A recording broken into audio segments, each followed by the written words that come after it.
इस कार्यक्रम के पुण्यार्चक हैं स्वर्गीय रंजना एन जैन की पुण्य स्मृति में श्री प्रमोद कुमार बी जैन, अहमदाबाद, बहन रजनी जैन, ग्रीन पार्क, नई दिल्ली, डॉक्टर प्रवीण भाई जी शाह, रेखा बहन प्रवीण भाई जी शाह, डॉक्टर विश्वास भाई सलोनी बेन, मानन यूवी समर्थ, डॉक्टर हीरल बेन, डॉक्टर धर्मेश भाई, कुमारी हित नवसारी, श्री अरुण चंद कल्याण चंद खवड़े, चित्राबाई अरुण चंद खवड़े, पुत्र कीर्ति कुमार ए खवड़े, दीपाली के खवड़े, आस्था कीर्ति कुमार खवड़े, आर्जव के खवड़े, यश ए खवड़े, 100 ऐश्वर्या यश खवड़े, श्री इंद्र सेन जैन, समस्त जैन परिवार, दिल्ली 110092, श्री परेश वोरा, तारुलता वोरा, पिंकी तेजावत, बहन भावना कोठारी, पटना, श्री पंकज प्रीति वोरा, प्रतीक वोरा, विरार, मुंबई, श्री गिरीश वोरा, धारिणी वोरा, विरार। मंगलम पंच परमेष्टि मंगलम तीर्थंकरम मंगलम विश्वजिन्धर्मं मंगलम वीरशासनम मंगलम वीरशासनम वंदित्व सव्यसिद्धे ध्रुवमचलमणोभवं गतिं पते वोक्षामि समय पाहुड मृण्मो सुध केवली भड़िदम। समयसार परम मंगली ग्रंथ है। आचार्य कुंदकुंद देव द्वारा ईसा पूर्व प्रथम शताब्दी में यह लिखा गया है। भगवान महावीर स्वामी की वाणी को प्राकृत भाषा में 415 गाथाओं के माध्यम से आध्यात्मिक रूप से प्रस्तुत किया गया है। शैली आप जानते ही हैं, बड़े ही मार्मिक है और अध्यात्म से ओतप्रोत है। हमारी आत्मा क्या है और हमने अभी अपनी आत्मा को क्या मान रखा है, इसका भेद ज्ञान कराया जा रहा है।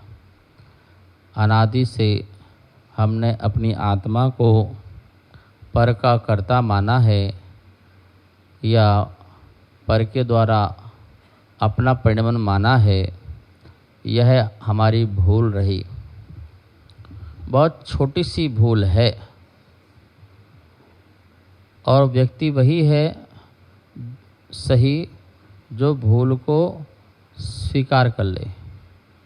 कहते हैं ना, गलती होना एक बात है, पर गलती को स्वीकार नहीं करना ये दूसरी बात है। गलती हो जाती है, सबसे हो जाती है, तो गलती होना एक स्वाभाविक है। कभी भी किसी प्रकार से हो सकती है, कमजोरी काल में हो सकती है, कर्म के बहाव में हो सकती है, सामने कोई अनुकूल वातावरण देखने से गलती हो सकती है, कुछ भी हो सकती है, लेकिन वह गलती हुई है ऐसा स्वीकार करना रास्ते सही खुलते हैं। जो इस बात को स्वीकार न करे कि मेरी गलती हुई है, नहीं हुई है, तो उसके रास्ते कभी खुल नहीं सकते हैं। ऐसे ही मेरी अनादि से भूल हुई है, अब उसे स्वीकार करो। क्या अनादि से भूल हुई है? मैंने अपने को जाना नहीं, यही सबसे बड़ी गलती हुई है। पता है, सबसे तीव्र क्रोध है ये अपने को नहीं जानना।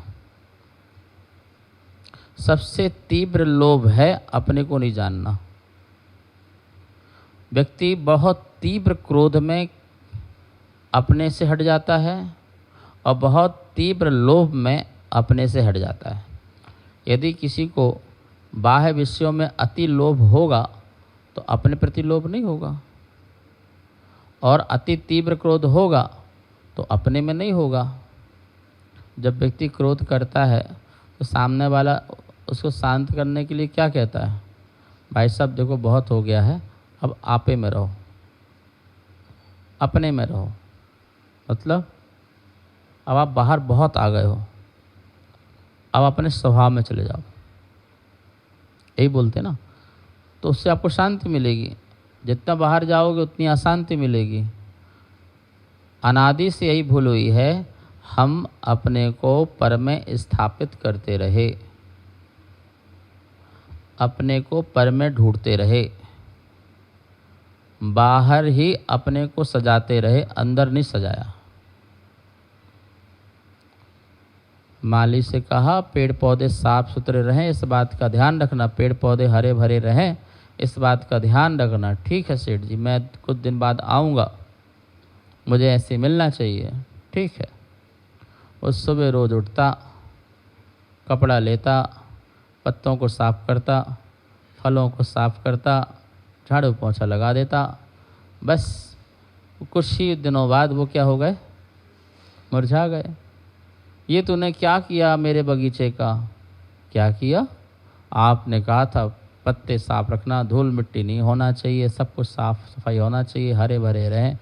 अब सूख गए तो मैं क्या करूं सेठ जी, मैंने मेहनत तो खूब करी, एक एक पत्ता साफ करता था सेठ जी मैं, सुबह से शाम तक लग जाती थी, इतनी मेहनत करता था, न धूप देखता, न पानी देखता, न भूख प्यास देखता, इतनी मेहनत करी। और आपने तो मेरी मेहनत को ऐसे ही कर दिया जैसे मैंने कुछ किया ही नहीं हो। बोले क्या किया? बोले मैं ऐसे से साफ करता था। ओहो, मूल में भूल हो गई, मूल में भूल हो गई। मतलब भाई ये पत्ते ऐसे साफ करने से हरे पत्ते नहीं रहेंगे, इसको तो जड़ में पानी देना था। यदि वो मूल में भूल नहीं होती तो आज बहुत सुंदर सुंदर फूल होते। गलतियाँ हो गई। ऐसे ही हम बाहर दुनिया को से सजाते रहे, घर को, दुकान को, मकान को, शरीर को, पर अपनी आत्मा को नहीं सजा पाए। सुनो ध्यान से, जो जितना बाहर बाह्य वस्तु को सजाता है वो उतना ही अपनी आत्मा को सजा देता है। सजा, बाहर सजा रहे इसका मतलब अंदर सजा है, क्योंकि अपने को बाहर स्थापित कर रहे हो ना, बाहर की सौंदर्यता को देख रहे हो, बाहर की सुंदरता में अपनी सुंदरता ढूंढ रहे हो, तो बाहर सजाओगे तो अपने को सजा दोगे। एक व्यक्ति आए, आपके भगवान कैसे हैं? कुछ भी नहीं पहनते हैं, कुछ भी नहीं है। हमारे भगवान देखो कितने बढ़िया सजाते हैं, हम लोग सुबह से शाम तक इतना बढ़िया सजाते हैं, मुकुट लगाते हैं, आँख लगाते, माला लगाते, ये करते वो करते, कपड़े पहनाते, बहुत डायमंड पहनाते, सोना चांदी पहनाते हैं। हम तो अपने भगवान को बहुत सजाते हैं।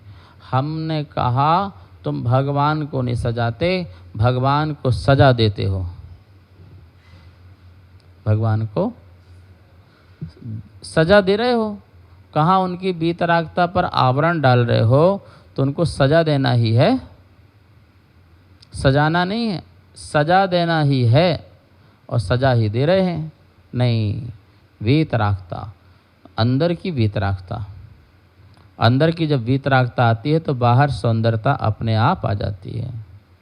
देखते नहीं हो हम लोग क्या बोलते हैं, तीर्थंकर भगवान आपका दिव्य शरीर है, सुंदर शरीर है, स्फटिक मणि की तरह शरीर है, करोड़ों सूर्य का प्रकाश भी आपके सामने क्या हो जाए,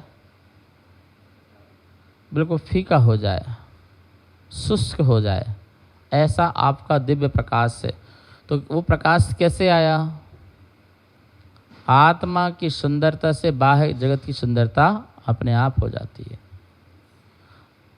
जिसकी आत्मा सुंदर है, ऐसे मुनिराज का आगमन हो जाए, ऐसे अरहंतों का आगमन हो जाए, तो कहते हैं कि जहाँ दुर्भिक्ष पड़ा है वहाँ भी सुभिक्ष हो जाता है, जहाँ पर अकाल है वहाँ सुकाल हो जाता है। अचानक ही बिना ऋतुओं के फल फूल उस समय आ जाते हैं। आचार्य विद्यानंद महाराज ने बताया था, जब वो हिमालय की यात्रा में गए थे तो रास्ते में श्रीनगर पड़ा था, तो उन्होंने कहा कि श्रीनगर में जब गए महाराज जी, एक तो उनने ऐसा कचड़ा कूड़ा बना रखा था, सारा सामान भर रखा था धर्मशाला में, जैसे अपना कब्जा कर लेते ना, ऐसा कर रखा था। चलो रुक गए महाराज जी, और सुबह देखा पूरी हरियाली हो गई, फल फूल हो गए।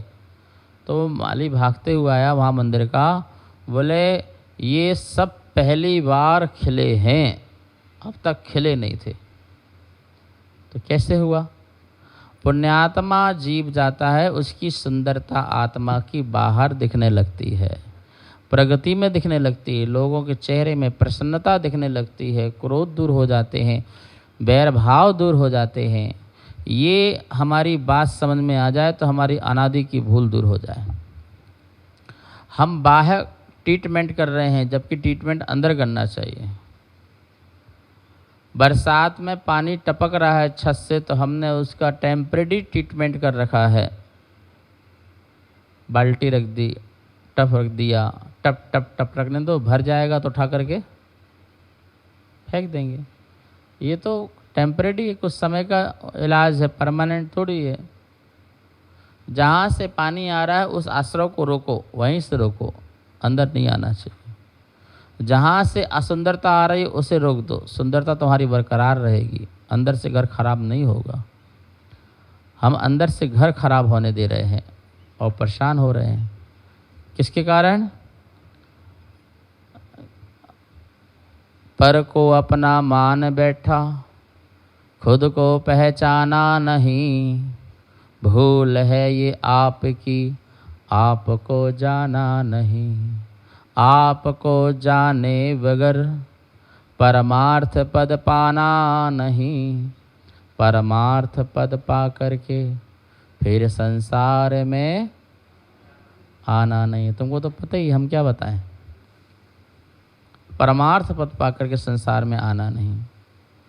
हाथ में रखे नकली हीरे की कीमत तभी तक है जब तक असली हीरों का ज्ञान नहीं हुआ है, और जिस दिन असली हीरों का ज्ञान हो गया और वो हाथ में आए तो नकली हीरों को छोड़ना नहीं पड़ेगा, ये तो छूट ही जाते हैं।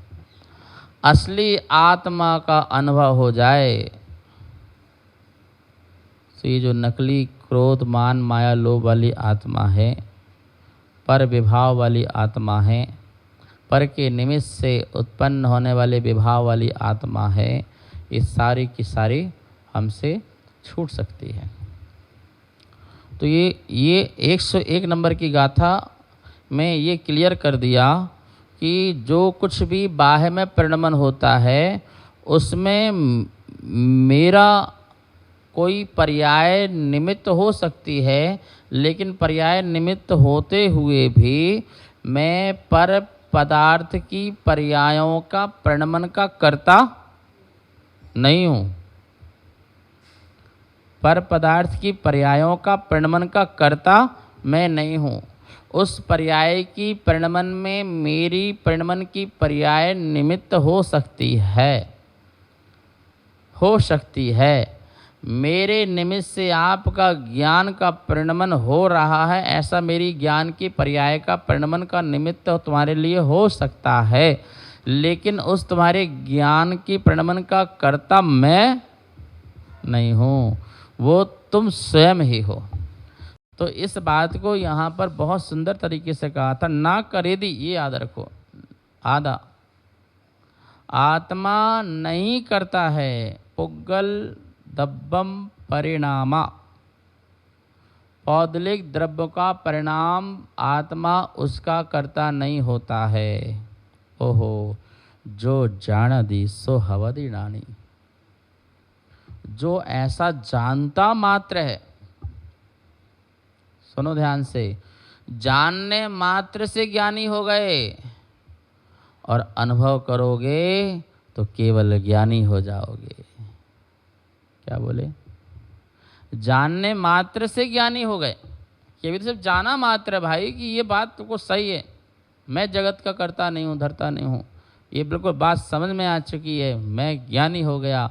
और अनुभव किया थोड़ा तो आत्म ध्यानी हो गया, और पूरा अनुभव किया तो केवल ज्ञानी हो गया। आई कुछ बात समझ में? तो अनादि की भूल दूर करो। भैया ठीक है, हम तो पर के करता नहीं हैं, तो हमें क्लियर कर दो हम किसके करता हैं, बस ये बात भी क्लियर हो जाना चाहिए ना। यदि मैं इस माइक का करता नहीं हूँ, इस पंखे करता नहीं हूँ, इस मंदिर करता नहीं हूँ, धर्मशाला करता नहीं हूँ, तो मैं किसका करता हूँ फिर? तो इसके लिए अपन आज गाथा पढ़ेंगे 102 नंबर की गाथा। पहले उच्चारण करेंगे, आप लोग भी बोलेंगे। जम भावम सुमसुहम सुमसुहम करेदि आदा सा तस्य खलु कत्ता तम तस्य होदि कम्मम सो तस्य दु वेदगो अप्पा जम्भावम सुमसुहम करेदियादा स तस्य खलु कत्ता तम तस्य होदि कम्मम सो तस्य दुवेदगो अप्पा निज कृत शोभा शुभ भाविका करता कहा है आत्मा वे भाव उसके कर्म है वेदक है उनका आत्मा। आदा आत्मा जम जिस सुमसुहम शुभ अशुभ भावम करे दी भाव को करता है, खलु वास्तव में, सा वह, तस् उस भाव का कत्ता करता होता है, तम वह भाव, तस् उसका, कम्मम कर्म होदि होता है, सोदुअप्पा और वही आत्मा तस् उस भाव रूप कर्म का वेदगो भोक्ता होता है। कर्ता सो भोक्ता, जो करता है वह भोक्ता है। बोलते जो करेगा वो भरेगा, जो नहीं करेगा वो नहीं भरेगा। तो कर्ता सो बोलते हैं जो जैसा करेगा उससे वैसे मिलेगा। कथनी का फल करनी का फल इस जन्म में ना सही पर भव में मिलता है, इस जन्म में ना सही पर भव में मिलता है, और अपनी अपनी करनी का फल सबको मिलता है, और अपनी अपनी करनी का फल सबको मिलता है। एक फूल वो है जो वेदी में चढ़ता है, एक फूल वो है जो अर्थी में चढ़ता है, दोनों फूल एक ही डाल से निकले हैं, दोनों फूल एक ही डाल से निकले हैं, और अपनी अपनी करनी का फल सबको मिलता है। एक पत्थर वो है जो भगवान बनता है, एक पत्थर वो है जो पैरों से ठोकर खाता है, एक पत्थर वो है जो भगवान बनता है, एक पत्थर वो है जो पैरों से ठोकर खाता है, दोनों पत्थर एक ही खान से निकले हैं, दोनों पत्थर एक ही खान से निकले हैं, और अपनी अपनी करनी का फल सबको मिलता है। एक भाई वो है जो मुनिराज बनता है, एक भाई वो है जो व्यसनी बनता है, दोनों भाई एक माँ की कोख से निकले हैं, दोनों भाई एक माँ की कोख से निकले हैं, और अपनी अपनी करनी का फल। कुछ समझ में आ रही नहीं आ रही? जो करोगे वो भरोगे, कोई दूसरा नहीं भरेगा, स्वयं ही भरेंगे। कर्म जैसे करोगे फल भी वैसे मिलेंगे, कर्म जैसे करोगे फल भी वैसे मिलेंगे, नीम बोने वालों को आम कैसे मिलेंगे, कर्म जैसे। तो जो भाव तुमने किया है उस भाव के तुम करता हो, और उस भाव के कर्ता से उस समय हुआ पुद्गल में जो परिणमन है वो कर्म रूप से परिणमन हुआ है, वो अपनी योग्यता अपनी शक्ति से परिणमन हुआ है, इसलिए पुद्गल उस वो अपने भावों का करता है। क्या?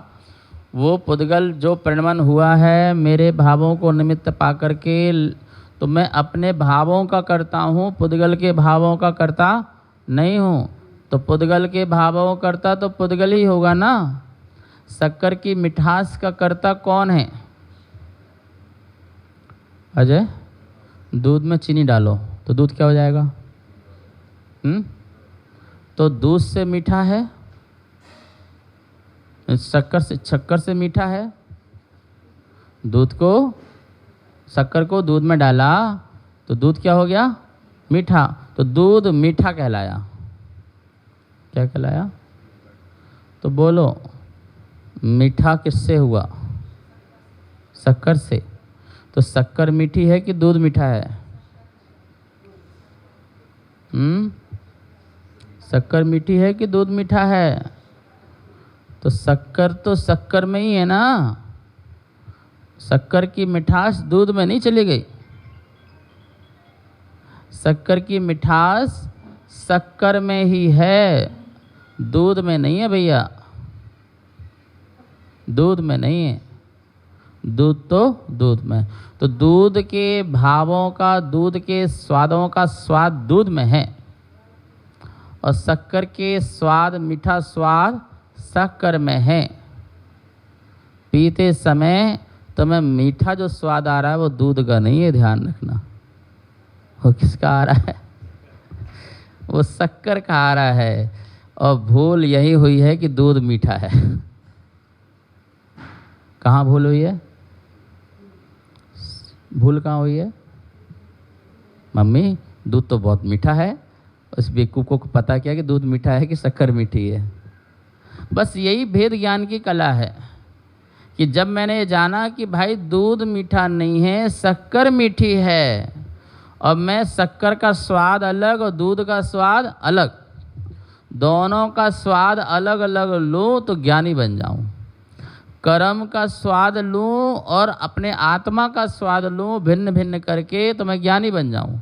पर मैं अपनी आत्मा का स्वाद भी कर्म का स्वाद मानता हूँ, अथवा कर्म का स्वाद अपनी आत्मा का स्वाद मानता हूँ। बस यहीं पर क्या हो गई? भूल हो गई। बच्चे से तुम क्या कहोगे? पागल, दूध थोड़ी मीठा है, शक्कर मीठी है। अच्छा पापा, तो तुम शरीर थोड़ी हो, तुम आत्मा हो, ये भी तो मानो। हमें तो अज्ञानी कह रहे, और इतने बड़े अज्ञानी खड़े तुम जो उसे अज्ञानी नहीं मान रहे हो। भूल है।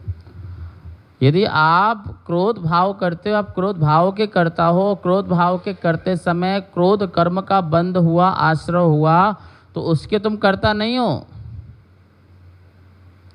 उसका कर्ता तो पुद्गल द्रव्य है, क्योंकि पुद्गल द्रव्य का जो गुण धर्म है वो मेरी चेतना में नहीं आ सकता, और चेतना का जो गुण धर्म है वो पुद्गल में नहीं जा सकता है। तो पुद्गल तो अपने ही गुण धर्म का कर्ता होगा ना, और चेतना अपने गुण धर्म का कर्ता होगा। यही बात कह रहे हैं, जम भावम सो असुहम करेदी। जम भावम, जो भाव को, कौन से भाव को? शुभम अशुभम, शुभ और अशुभ भाव को क्या करता है? करेदी, करता है। कौन करता है? आदा, आत्मा। एक ही शब्द पढ़ो, जम भावम, जो भाव, शुभ अशुभम, शुभ अशुभ भाव को करेदी करता है। कौन? आत्मा, आदा, आत्मा। तो क्या होता है? सा तस्य खलुकत्ता, वह तस्य उसका, खलुकत्ता, खलु मतलब निश्चय से, नियम से, वास्तव में यथार्थता से कर्ता करता होता है, वो उसका करता होता है। कौन से भाव बोल रहे हैं? शुभ भाव और अशुभ भाव। शुभ भाव अशुभ भाव कौन से होते हैं?